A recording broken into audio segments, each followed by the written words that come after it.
Hello বন্ধু বান্ধবরা, আমি আজকে মোটরটা রিপেয়ার করছি। তো আমার মোটরের কাজ করতে করতে আমার আরেক মিস্ত্রির সাথে যোগাযোগ, আপনারা চিনতে পারছেন, এটা আমার সুধীর ভাই। বহুদিন থেকে আমাদের বলতে গেলে আমাদের আগে থেকে কাজ করে। তো আমি আজকে গর্ব যে আমার ভাই আজকে আমাদের দোকান এসেছে। তো আপনারাও চিনে রাখবেন মিস্ত্রি। তো যেখানে ফেঁসে যাবেন আমাদের সাথে যোগাযোগ করবেন, ইনশাল্লাহ আমরা আপনাদের কাজ সলভ করে দেওয়ার চেষ্টা করব। আর কাজের মাধ্যমে আমি বলি, আমি গাড়ির বডি যত্ন সহকারে বানিয়ে দিছি। কেউ যদি আপনাদের বডি করার মন হয় আমার নাম্বারে যোগাযোগ করবেন, 90 64 60 40 97, এই নাম্বারে যোগাযোগ করবেন।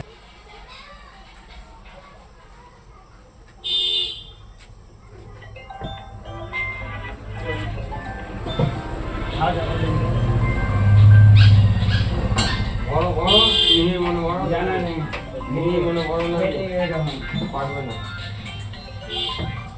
বলো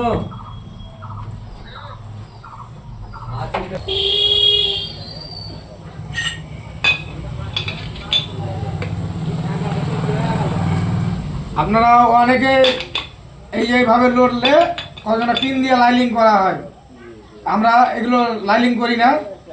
এই কারণে কি বিয়ারিংটা জাম হলে বিয়ারিংটার অসুবিধা হয়। এটা তো ফ্রি রাখার লেগেই দেওয়া হয়েছে। তো আপনারা দেখতেই পাচ্ছেন আমি মোটরটা এখন ফিট করব।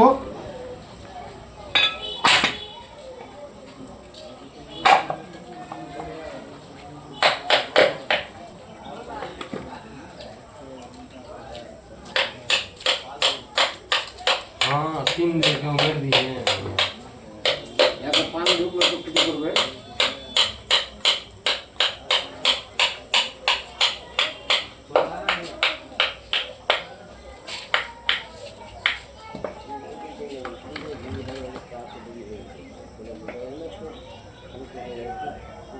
আরেকটা আপনাদেরকে প্রবলেম দেখায়, এই প্রবলেমের যে মোটর বিয়ারিং ছুটে যায় গেছে, দেখতে পেয়েছেন আল্লাহ হয়ে গেছে।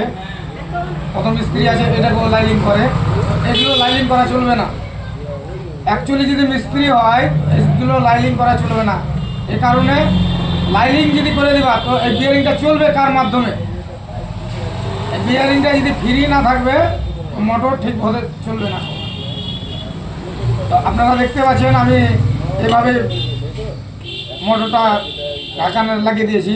এইভাবে ফ্রি থাকা দরকার, যেহেতু গাড়ি আমাদেরকে সব ড্রাইভার তো সব রকম একই রকম চালাতে পারে না।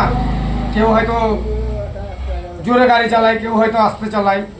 তো নিয়ম কারণ যারা বুঝে তারা নিয়ম কারণ মেনে গাড়ি চালায়। তো আপনারাও নিয়ম কারণ বুঝে রাস্তাঘাটে গাড়ি চলাচল করবেন, যেন কারোর অসুবিধা যেন না হয়।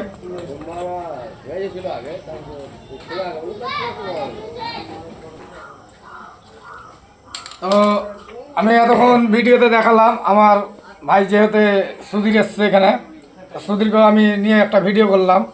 তো যারা ধরলেন আমাদের এলাকায় ঔরঙ্গাবাদ এলাকায় যারা ফাঁসবেন তো আমার সুধীর ভাইয়ের সাথে যোগাযোগ করবেন। তার দোকান আছে লিচুতলা ঈদগাহার পার্শ্বে, আর আমার দোকান ইসলামপুর নদীর ধার, যেদিকে আপনার নূরপুর বাহাদুরপুর এইসব এলাকায় ফাঁস লাগলে আমার সাথে যোগাযোগ করবেন। তাহলে আমার নাম্বার স্ক্রিনে দেওয়া থাকবে, আমাদের সাথে যোগাযোগ করে নেবেন। আর সুধীর ভাইয়েরও নাম্বার দিয়ে দেবো। সুধীর ভাইয়ের নাম্বারটা বলো। 62 94 ভুলে আলো যে তো নাম্বারটা একটু বলতে বলতে ভুল হয়ে গেছে, তো আমি স্ক্রিনে দিয়ে দেবো, তাহলে আপনারা দেখে নেবেন। এখান থেকে আমাদের ভিডিওটা শেষ করছি। ভালো লাগলে কমেন্ট শেয়ার করবেন, সবার মাঝে পৌঁছে দেবেন।